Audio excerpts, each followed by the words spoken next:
Aksi Libraj del Basan është përfshirë nga polemika të forta pas bllokimit të tij, mes pretendimeve për dëmtime të konsiderueshme mjedisore dhe probleme serioze në zbatimin e projektit.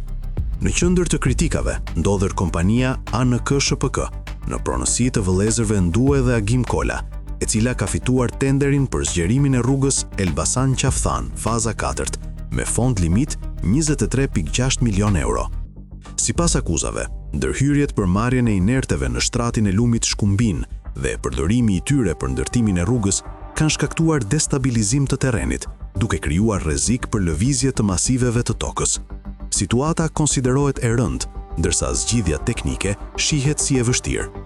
E njëjta kompani ka realizuar më herët edhe aksin Korç-Ersek, i cili ka shfaqur problematika të ngjashme dhe është shembur pjesërisht para 2 vitesh. Punimet për këtë segment nisën në vitin 2013 me një kontratë fillestare prej rreth 17 milion eurosh për 17.6 kilometra. Pas vonesave, në vitin 2017 u akorduan edhe 4 milion euro shtesë për punime të tjera, sërish të fituara nga ANK, duke e çuar koston totale në rreth 20 milion euro për vetëm 4 kilometra rrugë. Inxhinieri Romeo Nazarko kishte paralajmëruar më herët për probleme në projektim, duke ngritur shqetësime për pasaktësi teknike dhe mungesë verifikimi të plot në terren.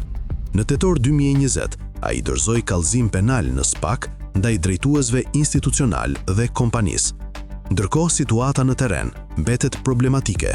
Autoriteti rrugor shqiptar përballet me një sfidë të vështirë për stabilizimin e zonës, ndërsa përgjegjësitë për dëmet e shkaktuara mbeten objekt debati publik.